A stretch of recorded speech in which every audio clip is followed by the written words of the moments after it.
est en moyenne à 6 degrés. On part à 4h30 du matin dans des glaciers, dans les fjords de Norvège, où on saute d'un bateau qui fait 5 mètres de hauteur, on saute dedans et puis on est parti pour 18 heures.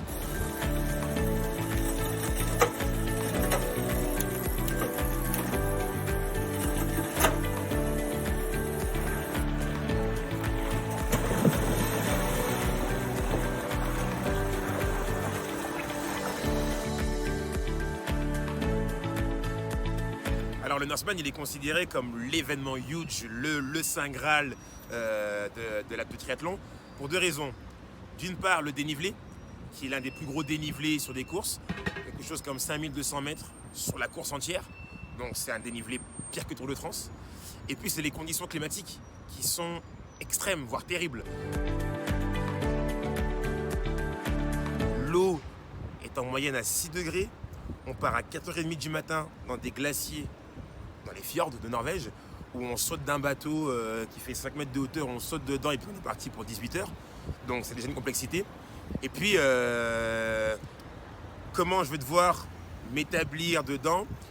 Très complexe parce que j'ai pas pu m'entraîner autant que je voulais. Et un truc très important, j'ai pas eu l'opportunité de nager assez avec des gens autour de moi, qui peut représenter éventuellement une difficulté aussi le jour J. Mais j'ai mis sur ma motivation pour tout faire péter concrètement.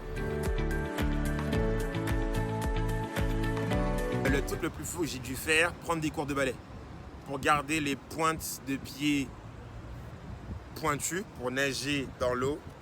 Avec mon coach, on avait mis ce petit truc en place et en fait de rester sur la pointe des pieds, m'aider vraiment à rester pointe de pied longtemps dans l'eau parce que j'avais du mal avec mes pieds. Donc ouais, quand je suis rendu à faire ça, ok, je pensais pas que le Norseman prendrait ça, mais j'ai dû le faire. Donc même ne serait-ce, c'est tout bête, hein, mais de marcher en plein Montréal à 4h30 du matin avec des palmes pour aller à la piscine, c'est des choses que je ne pensais jamais faire dans ma vie aussi. Les équipements sont extrêmement onéreux, vraiment coûteux, que ce soit pour un vélo. Grosso modo, il y en a à peu près entre 25 et 30K sur la préparation. Je dis pas l'installation là-bas, la chambre d'hôtel, etc. Non, la préparation durant 1 an, 2 ans. Et puis, le côté marrant, c'est qu'il n'y a aucune opération financière. À la fin du Norseman, le seul gain que tu as, c'est un t-shirt. Donc, il n'y a pas de prize money comme des courses qu'on peut voir ou comme un tournoi ATP de tennis.